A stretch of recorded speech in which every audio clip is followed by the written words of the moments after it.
साथियों का जो एक लोकतंत्र के सच्चे प्रहरी के रूप में काम कर रहे हैं, यहाँ पर उपस्थित हुए उत्तराखंड बेरोजगार संघ परिवार की तरफ से आप सभी को सादर प्रणाम। आप आए, आपका बहुत बहुत धन्यवाद एवं आभार। आज कुछ नए विषयों को लेकर हमारे उत्तराखंड बेरोजगार संघ के अध्यक्ष बॉबी पंवार जी, आप सभी परिचित हैं कि वो पूर्व सांसद प्रत्याशी भी रहे और काफी लोगों का समर्थन आशीर्वाद उनको प्राप्त हुआ। आपके बीच कुछ नए विषयों को लेकर आज एक बार फिर से उपस्थित हुए हैं और हमारे बीच संजय भाई, राम कंडवाल जी और संजय जसपाल चौहान और अखिल भाई हमारे बीच उपस्थित है। सीधे कार्यक्रम को आगे बढ़ाते हुए मैं निवेदन करता हूं बॉबी भाई से कि आप जो विषय आज हम यहाँ पर लेकर आए हैं उसको प्रस्तुत करें। भाई बॉबी पंवार जी। बहुत बहुत धन्यवाद सुरेश भाई। यहाँ पर उपस्थित हमारे सभी print media, electronic media, digital media के तमाम पत्रकार बंधुओं को मैं प्रणाम करता हूँ, उनका अभिनंदन करता हूँ। आप सभी समय समय पर हमारी इस आवाज़ को समाज के बीच ले जाने का काम करते हैं। आप सब इसके लिए साधुवाद हैं। और आज का जो विषय है वो विषय इस प्रकार से है कि हाल ही में एक घटना हुई थी। उस घटना से आप सभी लोग वाकिफ हैं। वो घटना सचिवालय के अंदर जो चीजें हुई, वहां पर क्या हुआ, तमाम प्रकार के आरोप प्रत्यारोप भी लग रहे हैं और तमाम प्रकार की चीजें भी जनता के बीच मीडिया के माध्यम से आ रही है। पर मैं कहना चाहूंगा कि शुरुआत वहीं से करूंगा जिस प्रकार से आरोप लगाए गए थे कि ठेके को लेकर दबाव बनाया जा रहा था। तो सबसे पहले तो बड़ी बात यह है कि शायद आईएएस साहब ये भूल गए हैं कि आजकल ठेके टेंडर जो है वो ऑनलाइन चल रहे हैं और ऑनलाइन ही उनके टेंडर होते हैं और उसमें ही सारी प्रक्रिया होती है। या तो वो ये बता दें कि किस ठेकेदार को दिलाना चाह रहे थे और कौन सा टेंडर था। तो ये तमाम बातें थी, ये उनके द्वारा कही गई। अब जो हमारा पक्ष था, मैंने सोशल मीडिया के माध्यम से भी रखा था और उसको और विस्तार से आप लोगों के सामने बताना चाहूंगा। हमारा जो पक्ष था वो ये था कि हाल ही में जिस प्रकार से यूपीसीएल में एमडी के पद पर जिन्हें सेवा विस्तार दिया गया, अनिल कुमार यादव, उनके पूर्व में जब वो पिटकुल में मुख्य अभियंता थे तब के भी कुछ भ्रष्टाचार के मामले हैं जिनके साक्ष्य बिल्कुल कागजों में सूचना के अधिकार के तहत लिए गए थे और उसमें वो साफ तौर पर देखे गए हैं कि किस प्रकार का भ्रष्ट व्यक्ति वो व्यक्ति था, वो अधिकारी था। उस संबंध में और उनकी जो अवैध संपत्ति, मैं कहूंगा इसको, देखो अवैध संपत्ति इसलिए कहूंगा कि एक अधिकारी उत्तराखंड में नौकरी करने आता है और लगभग 200 करोड़ की संपत्ति वो अर्जित कर लेता है इन केन प्रकरण जैसे भी। और जब संपत्ति अर्जित करता, हमने तो उनकी वो शीट भी निकाली जिसमें अधिकारी प्रत्येक वर्ष अपना लिखते हैं कि भाई मेरी संपत्ति में इतनी वृद्धि हुई, ये हुई। तो उस शीट में भी उन संपत्तियों का जिक्र नहीं है जो उन्होंने अपने नाबालिग बच्चों के नाम की थी जब उनके बच्चे 17-17 साल के थे। तो ये सारे मामले को लेकर, इन मामले की गंभीरता को लेकर मैंने पूर्व में भी एक प्रेस कॉन्फ्रेंस की थी और जनता को जागरूक किया था, सरकार के कानों तक बात पहुंचाने की कोशिश की थी। तत्पश्चात हमारे द्वारा पत्राचार किया गया। पत्राचार के माध्यम से उत्तराखंड के मुख्य सचिव श्रीमती राधा रतूड़ी जी को पूरे एविडेंस और एक अपना पत्र देकर उनके ऑफिस में दिया गया। उन्हें पकड़ाया गया कि आप इस पे जांच करिए और इनकी सेवा विस्तार की फाइल चल रही है। उसके बाद हमने जो विभागीय सचिव आर मीनाक्षी सुंदरम जी है, उनके यहाँ भी वही हूबहू वही फाइल एक सेट उनके यहाँ दे दिया और कहा कि भाई आप लोग इनके सेवा विस्तार की फाइल चला रहे हैं, जरा ये सारी चीजों पर गौर कीजिएगा, उसके बाद ये फैसला लीजिएगा। तमाम सारी चीजें होती है।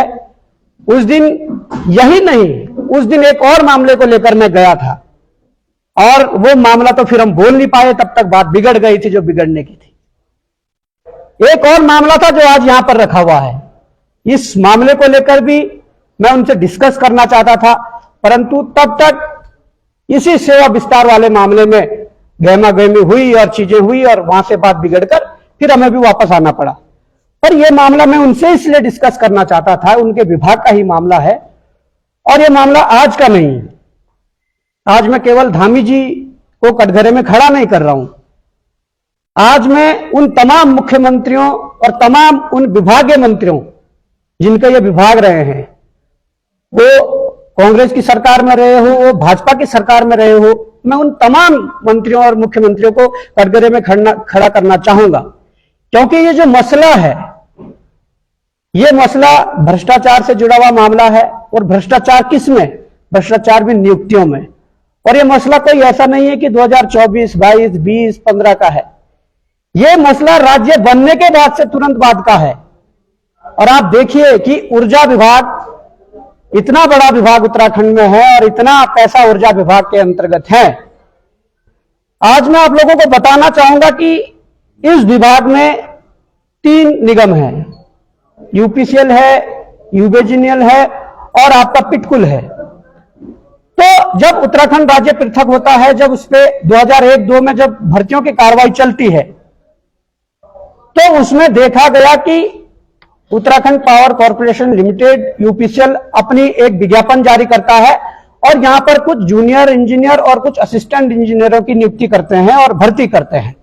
यूपीसीएल ने अपनी विज्ञापन निकाला, भर्ती प्रक्रिया को सुचारू रूप से कराया और नियुक्तियां करवाया, अच्छी बात। पर गनीमत देखिए कि यूपीसीएल में जितने बच्चे चयनित हुए, अभ्यर्थी चयनित हुए, उसके बाद जब यूजेबीएनएल को जरूरत थी तो अपनी विज्ञापन अलग से निकाल सकता था, जबकि अलग अलग सबके विज्ञापन निकलते हैं। इन्होंने क्या किया, इन्होंने यूपीसीएल से जो बाहर हुए बच्चे थे उनको बिना विज्ञापन के, और बाहर हुए जो मेरिट में बाहर हुए थे उनको भी, और जो वहां पर परीक्षा देने भी नहीं बैठे थे आधे ऐसे भी, उन लोगों को लिया और इंटरव्यू के माध्यम से यूजेबीएनएल में एई और जेई बना दिया। अब बात यह है कि यह विज्ञापन 2001 में 20 जनवरी को निकला था और 24 फरवरी 2022 को इसकी परीक्षा तिथि थी। सिलेक्शन पूरा गया, नियुक्ति यूपीसीएल ने पूरी की। जो यूपीसीएल की बात कर रहा हूं, यूजीबीएनएल ने अपने चयनितों को फायदा पहुंचाने के लिए, मैं अभी इसकी शुरुआत कर रहा हूं, अब देखना ये जो जेईई ये कहां पहुंच गए हैं। अपने चयनितों को फायदा पहुंचाने के लिए प्रक्रिया इन्होंने ऐसी करी कि अपने चयनितों को फायदा पहुंचाया, जबकि यूजेबीएनएल को यूपीसीएल से उन लोगों को लेने का अधिकार नहीं था और यूपीसीएल को यूजेबीएनएल को देने के लिए उसका अधिकार नहीं था। वहां तक कि जो ठेकेदार थे, उन ठेकेदारों के अंडर में जो जेई वगैरह जो काम करते थे, उन लोगों को भी वहां पर चिपका दिया। अब जब इनसे आरटीआई के माध्यम से मांगा गया कि जो संविदा पे आप लोगों ने लगाए थे उनका नियमितीकरण कैसे हुआ, तो 2013 की नियमावली पकड़ा देते हैं। अब नियुक्तियां 2001, 2, 3 में हुई, आप 2013 की जो नियमितीकरण वाली नियमावली वो पकड़ा रहे हैं, तो ये तो बात बनती नहीं है। अब समस्या ये है कि हमने तो देखा कि जब इन लोगों से हमने तमाम प्रकार की जो चीजें ली आरटीआई में, तो आरटीआई में देखा गया कि इन्होंने जब इनके नाम और वो मांगे गए, तो इन्होंने जो लास्ट वाला जो नंबर वाला जो पोजीशन है वहां पर पूरा पेज लगाकर उसको दबा दिया और सूचना हटा दी गई।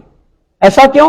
ऐसा इसलिए कि जब यूपीसीएल ने अपने चयनित अभ्यर्थियों को ले लिया और यूजेबीएनएल को, जिन्होंने यूजेबीएनएल जो गए यूजेबीएनएल में, उनके अंक ना जाने कितने थे, क्या थे, कितना डिफरेंस था, इसलिए यह हटाएगी। अब मैं ये कहना चाहता हूं कि जिस प्रकार से एजेई की भर्ती हुई, सबसे बड़ी बात है, यहां पर आप तमाम पत्रकार बंधु हैं जो कहीं ना कहीं जिन्हें जानकारी है, किसी भी विभाग में, वो पीडब्ल्यूडी हो कोई भी हो, डायरेक्ट एक्शन की पोस्ट नहीं निकलती है, डायरेक्ट एक्शन की पोस्ट नहीं निकलती है। पर इन्होंने यूजेबीएनएल ने 2005 में क्या किया, डायरेक्ट एक्शन की 2 पोस्टें निकाली और एक्शन की पोस्ट निकालने के साथ साथ उसमें 8 लोगों ने आवेदन किया और उसमें साक्षात्कार के लिए 7 लोग उपस्थित हुए। जब उपस्थित हुए तो 2 लोगों को नियुक्त किया गया और वो 2 लोग थे राजीव कुमार सावर्ण और सुजीत कुमार सिंह। इन 2 लोगों को एक्शन बनाया गया डायरेक्ट भर्ती के माध्यम से, जबकि ऐसा कोई प्रावधान नहीं था कि एक्शन के पदों पर भर्ती हो सकती है। अब आप गंभीरता से इस बात को समझना, जो मैं आगे बोलने जा रहा हूं, इस कड़ी को जोड़ना कि इस प्रक्रिया के दौरान जब एक्शन के पद पर नियुक्ति के लिए साक्षात्कार हो रहे थे, जब इनका चयन हो रहा था, उस दौरान बोर्ड ने प्रक्रिया पूरी की। उसके बाद फैसला लिया कि 7 अभ्यर्थियों में से 2 अभ्यर्थियों की नियुक्ति एक्शन के पद पर हुई है ये बोर्ड ने फैसला लिया। और साक्षात्कार के समय, अब देखिए कितना इंटरेस्टिंग मामला है। साक्षात्कार के समय आभास हुआ, बोर्ड को साक्षात्कार के समय आभास हुआ कि इनमें से भी 2 लोग ए के लिए उपयुक्त हैं।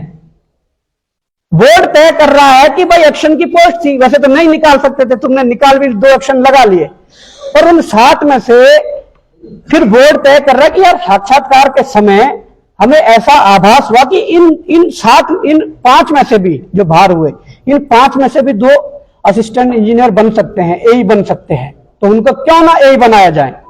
और वहां पर भी उन्हें 2 लोगों को फिर एक्शन की विज्ञापन पर ए बना दिया जाता है। उन 2 लोगों को जिन्हें ए बना दिया जाता है, इसमें राजीव कुमार सावंत को पहले एक्शन बनाया था, यहां दूसरा राजीव कुमार आ जाता है जिन्हें ए बना दिया जाता है, और एक दूसरा व्यक्ति मनमोहन बलोदी को नियुक्ति दी जाती है। इन दोनों को एक्शन के विज्ञापन के माध्यम से ए की नौकरी दी जाती है। अब मामला यहीं नहीं रुकता, बड़ा इंटरेस्टिंग, आप इसको जोड़ना और देखना। विज्ञापन एक्शन का था, नियुक्ति ए पर 2 लोगों को दे दी, और 6 माह बाद क्या होता है, 6 माह बाद राजीव कुमार सावंत जो होता है वो एक्शन के पद से त्यागपत्र दे देते हैं। जब त्यागपत्र देते हैं तो सीट खाली हो जाती है। अब सीट खाली होने का मतलब है कि किसी दूसरी नियुक्ति को करना था, परंतु 29/8/2006 को सुनील कुमार जोशी किस माध्यम से पैराशूट कैंडिडेट में कहूंगा उसको, सीधे वहां पर आ जाते हैं, उस पद पर बैठ जाते हैं। कोई विज्ञापन नहीं, कोई परीक्षा नहीं, कोई कुछ नहीं, और सुनील कुमार जोशी वहां पर बैठ जाते हैं। अब आज दुर्भाग्य इस बात का है, मैं इस संबंध में बात करने गया था क्योंकि उनके विभाग का मामला है। आज दुर्भाग्य यह है कि सुनील कुमार जोशी, जिनका मैं नाम पढ़ रहा हूं, और जिन्हें मैं कह रहा हूं कि पैराशूट जो कैंडिडेट हैं, जिनका ना कोई विज्ञापन निकला ना कोई, आज ये लखवाड़ ब्यासी जैसी बड़ी परियोजनाओं में हजारों करोड़ के जो वो परियोजनाएं चल रही है, ये वहां पर उनके जीएम है, ये वहां पर हेड है। और मैं कहना चाहूंगा कि आज जो मैंने अभी ए की बोलो या जे की बोलो, जो तब की नियुक्तियां थी, आज उसमें से कम इस प्रदेश के अंदर 30 तो जीएम है, कम से कम 30 जीएम हैं जिनकी फर्जी नियुक्तियां हैं, अवैध नियुक्तियां हैं, और डीजीएम उससे ज्यादा है, और एक्शन वगैरह की तो कोई गिनती नहीं है। तो मैं ये कहना चाहता हूं कि भाई इस प्रदेश के अंदर जब से ये प्रदेश बना, ये खेल तो तब से चल रहा है, पर बात यह है कि जब ये खेल तब से चल रहा है, इतनी सरकारें आई, इतने मुख्यमंत्री आए, इतने विभाग के मंत्री आए, और उनके संज्ञान में भी मामले आए, वो तो ठीक हुआ, इन पदों पर बिठा गया। और मैं एक जीएम की बात नहीं कर रहा, 30 जीएम कम से कम है जो खुला लूट कर रहे हैं, जो जिनकी। अब मीनाक्षी सुंदरम ने क्या किया, वो सही बोल रहे थे जब उन्होंने कहा कि जब संदीप सिंघल का एक्सटेंशन हुआ तब आप नहीं आए, जब बलूनी का एक्सटेंशन हुआ तब आप नहीं आए। और ये मैं कहना चाहता हूं, मेरे तो संज्ञान में ये पहले नहीं था, पर हां, संदीप सिंघल जी को एमडी यूजेबीनियल बनाया गया, रिटायरमेंट के बाद 2 साल का सेवा विस्तार दिया गया। ये कौन सा नियम है, मैं यही उनसे पूछने वाला था अनिल कुमार यादव के संबंध में। सुरेंद्र चंद बलूनी डायरेक्टर प्रोजेक्ट बनाया गया यूजेबीनियल में, रिटायरमेंट के 2 साल का सेवा विस्तार दिया गया रिटायरमेंट के बाद। ये कौन सा खेल चल रहा है। और यहां की अनिल कुमार यादव, जिसका जो प्रकरण था, जो मामला था, उन्हें एमडी यूपीसीएल बना दिया गया। और यहां तक कि देखिए विश्वसनीय सूत्रों से यह ज्ञात हुआ है कि बहुत मोटी डील हुई है। उदाहरण के तौर पर मैं कहना चाहूंगा, अगर 30 करोड़ की डील हुई होगी तो 30 करोड़ उसने तो दिए, उसे क्या फर्क पड़ता है जिसकी 200 करोड़ संपत्ति होगी, पर वो 300 करोड़ लेगा भी तो। अब उनके घर में पेड़ तो नहीं लगे हुए पैसों के कि झाड़ेंगे और दे देंगे, वो पैसा हमारे में से जाएगा, इस जनता का पैसा जाएगा। उसके बाद जो नई परिपाटियां इन्होंने शुरू कर दी है, नई परिपाटियों में देख लो कि जो जीएम है यूजेबीनियल के, उन्हें यमुना वैली जो बुदियाल जी हैं, उन्हें डायरेक्टर पिटकुल भी बना दिया। ये खेल कुल मिलाकर मैं ये कहना चाहता हूं कि ले दे के चल रहा है। और एक खेल स्पेशली ऐसे आईएएस अधिकारियों को उनका चार्ज देकर, जो इनकी सुन सके, जो इनके कहने पर चल सके, ऐसे लोगों को, ऐसे विभागों का चार्ज दिया जा रहा है। अब मैंने सुना कि शहरी विकास के एक डायरेक्टर हैं और उनको कहीं ना कहीं यूजेबीएल में डायरेक्टर ऑपरेशन बना दिया। तो ये खेल क्या चल रहा है मेरे समझ नहीं आ रहा। हमने डेपुटेशन सुना था, प्रतिनियुक्ति पर भेजते थे, पर इस प्रकार के खेल दूसरे विभाग से बिना प्रतिनियुक्ति पे दूसरे जगह जाकर उनके डायरेक्टर बना दिए। ये सिर्फ इसलिए हो रहा है, मैं बार बार कह रहा हूं कि जो एक शब्द मैं कहता हूं कि वसूली एजेंट, अगर आप ज्यादा लोगों को वसूली एजेंट बनाओगे तो ज्यादा दिक्कतें आएंगी, ज्यादा मत्थापच्ची करनी पड़ेगी। पर आपने चुनिंदा लोग अगर चुने हैं और उन चुनिंदा लोगों में से आप ऊर्जा विभाग से भी वसूली करवा रहे हो, आप दूसरे विभाग से भी वसूली करा रहे हो, आप पीडब्ल्यूडी से भी वसूली करवा रहे हो, पीएमजीएसवाई से वसूली करा रहे हो, अगर चुनिंदा लोग हैं तो आपका काम आसानी से वो कर देंगे। ये सारी जो चीजें हैं, कितनी गजब है कि एक्शन के लिए पोस्ट निकल रही, एक की नियुक्ति हो रही, उसके बाद एक छोड़ के चला जा रहा, दूसरा पता नहीं बिना विज्ञापन में कहां आ जा रहा, और फिर जीएम जैसे पद पर बैठकर हजारों करोड़ों के प्रोजेक्ट को हैंडल कर रहे हैं। ऐसा एक नहीं, कई मामले हैं और उसके सारे डॉक्यूमेंट, ये सारी चीजें हैं। अब मैं ये कहना चाहता हूं कि जब इस परिपाटी के माध्यम से उत्तराखंड में नौकरी दी जानी है, मुझे मेरे युवा साथी, बेरोजगार साथी ये प्रश्न करते हैं कि अगर इस परिपाटी से नौकरियां मिलती तो हमें क्यों नहीं मिल रही। तो मैं तो ये कहना चाहूंगा, हमने तो प्रधानमंत्री जी के लिए भी ये लेटर बनाया है कि माननीय प्रधानमंत्री नरेंद्र मोदी जी के लिए लेटर है, ये भी जाएगा, ये उत्तराखंड बेरोजगार संघ की तरफ से जाएगा। परंतु मुझसे जो मेरे युवाओं ने, मेरे बेरोजगार नौजवानों जो सवाल किया कि भाई साहब जब ऐसा चल रहा तो हमें ऐसी नौकरी क्यों नहीं मिलती, तो मैं इस प्रदेश के मुख्यमंत्री से निवेदन करना चाहूंगा, इस प्रकार के जो नौकरियां दी गई है ये संज्ञान में आपके डाल दिया है और ये सारी चीजें भी आप तक पहुंचा दी जाएगी। और मैं निवेदन करना चाहता हूं धामी जी से, अगर ऐसी ही नौकरियां मिलती है, अगर ऐसे ही एक्सटेंशन मिलते हैं तो हमारे उन लाखों युवा साथियों को भी इसी माध्यम से नौकरी दी जाए। और मैं उन लाखों युवाओं को भी कहना चाहता हूं कि अगर आप लोग इस आवाज को और ऊंचा करना चाहते हो, इस आवाज को और आगे बढ़ाना चाहते हो, इस मामले को और आगे बढ़ाना चाहते हो, तो आपका नैतिक कर्तव्य कि आप मुख्यमंत्री पुष्कर धामी जी को एक लेटर लिखें कि जिस माध्यम से इन लोगों को ये नौकरियां दी गई है उसी नियमावली के तहत हमें भी ये नौकरियां दी जाएं और उसकी प्रतिलिपि प्रधानमंत्री जी को भेजें। इसमें सीबीआई से कम जांच हम नहीं मानेंगे, या तो प्रदेश के लाखों नौजवानों को इसी माध्यम से नौकरी दी जाए जैसे इन्हें दी गई है, नहीं तो इन सब की संपत्ति की जांच करके जो अवैध तरीके से नौकरियां लगे थे, जिन्होंने आज अरबों खरबों रुपए कमा लिया है, इनके संपत्तियों की जांच होनी चाहिए और किन अधिकारियों के द्वारा, किन नेताओं के द्वारा संरक्षण दिया गया उन पर कार्रवाई होनी चाहिए। और मैं यही कहना चाहता हूं, उत्तराखंड के ऊर्जा निगम के जो तीनों विभाग हैं, इनमें मानव संसाधन, इसमें यूजेबीएल के मानव संसाधन की सीबीआई जांच कर भ्रष्ट अधिकारियों की जांच कर इन्हें नियुक्ति एवं संरक्षण देने पर जिम्मेदार अधिकारियों के विरुद्ध कार्रवाई होनी चाहिए। और ये ऐसा मामला है जो बहुत गंभीर मामला था, मैं इस संबंध में भी उनसे वार्ता करने गया था पर वो इससे चूक गए, क्योंकि उन्होंने जो वहां पर चीजें कही, जो बोली, जहां पर जो थोड़ा बहुत फिर मामला जो थोड़ा अलग प्रकार का हुआ, तो मैं समझता कि हम तो पहले उन्हें ये देने वाले थे कि आपके विभाग में इस प्रकार की चीजें कि आप कार्रवाई करेंगे, पर शायद ऊपर वाले ने ये सोचा होगा कि नहीं, ये जनता के बीच ही जाना चाहिए। और मैं ये भी कहना चाहता हूं अपने युवा साथियों से, आप सभी लोग एप्लीकेशन लिखें और इस माध्यम से नौकरी देने के लिए आप निवेदन करें। और दूसरी बात यह है कि सरकार अगर करती है, सरकार को अल्टीमेटम ये है, और अभी पत्राचार भी होगा, सरकार के सचिवालय, शासन प्रशासन तक ये बात पहुंचा दी जाएगी विद एविडेंस।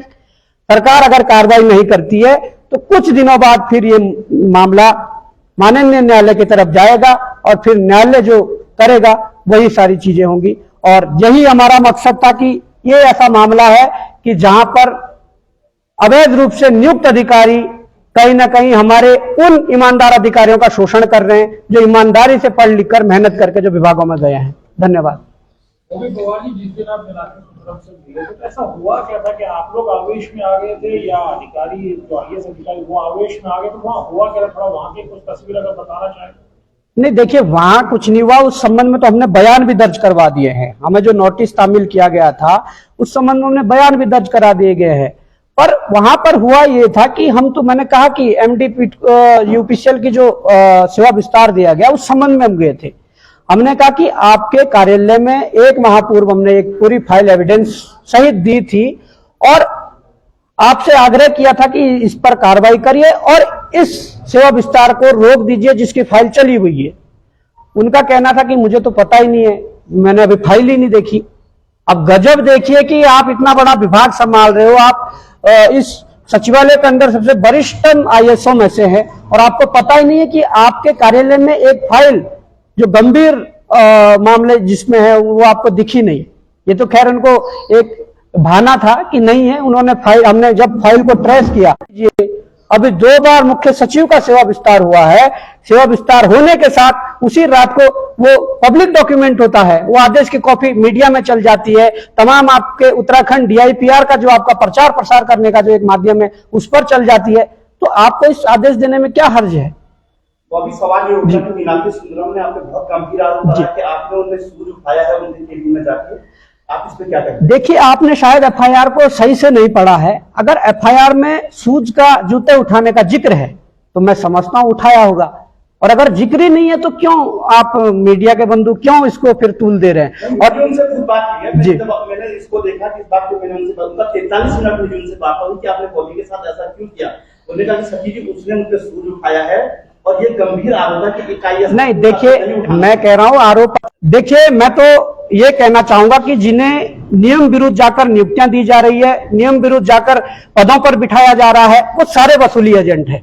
और देखो गिनती तो करनी पड़ेगी और हम आपको बता देंगे गिनती करके जितने। और मैं ये कहना चाहता हूं कि ये परिपाटी समाप्त होनी चाहिए। इससे जो ईमानदार और योग्य अधिकारी पीछे हैं उनका भी हक मारा जाता है, नौजवान जो बेरोजगारी की लाइन में खड़े हैं उनका भी हक मारा जाता है। आज की डेट में आपके जिला में कितने परसेंट में वसूली एजेंट हैं? देखिए, लगभग मुझे लगता है कि दर्जनों तो है, कई दर्जनों वसूली एजेंट है। अब स्पष्ट रूप से मैं आपको ऐसा आंकड़ा नहीं दे सकता कि इतने हैं। ये एजेंट किसके लिए वसूली कर रहे हैं? आईएएस के लिए कर रहे हैं, मंत्रियों के लिए कर रहे हैं, सीएम के लिए कर रहे हैं? देखिए, साफ तौर पर कुछ एजेंट मंत्रियों के बिठाए हुए हैं, साफ तौर पर कुछ एजेंट मुख्यमंत्री के बिठाए हुए हैं और वो वसूली कर रहे हैं और उसी से सरकार चल रही है, उसी से उनका पद चल रहा है। मेरा सवाल है कि जो भी घटनाक्रम हुआ है इसमें जांच चल रही है और अभी कुछ भी कहना मुश्किल है, आप पे आरोप लग गया है कि आपने मारपीट करी, धमकाया। आपको वहां से निकलने में, सचिवालय के बाहर निकलने में कितना समय लगा? आपको किसी ने रोका कि भाई जो भी घटनाक्रम हुआ है क्या सुरक्षा? देखिए, मुझे तो किसी ने रोका नहीं और मैं सचिवालय से बाहर आया। सचिवालय के सारे गेटों में सुरक्षा चाक चौबंद रहती है और मैं अब जब वो ये घटनाक्रम हुआ तो उसके बाद जब वो बाहर आए दूसरे दरवाजे से हम बाहर आ गए। मैंने कहा फाइल खोल के फिर देख लेना। मैंने गैलरी में भी कहा, जब वो गैलरी में खड़े थे किसी से फोन पे बात कर रहे थे, मैंने कहा भाई फाइल फिर से देख लेना, और मैं अपना सीढ़ियों से उतरकर नीचे आकर बाहर आ गया। अब आरोप प्रत्यारोप तो लगते रहेंगे, पर मैं ये कह रहा हूं कि हमने पूर्व में भी अल्टीमेटम दिया है कि अगर कोई अधिकारी ठीक से अपने नैतिक कर्तव्यों का पालन नहीं करेगा और भ्रष्टाचार जिस प्रकार से बढ़ रहा है और उस भ्रष्टाचार को बढ़ाने में और मदद करेगा, तो देखिए ट्रेलर था, मैं साफ तौर पर अभी कह रहा हूं ये ट्रेलर था। अगर किसी अधिकारी ने फिर से कोई इस प्रकार की, देखिए संगीन मामले हैं, गंभीर है मामले हैं,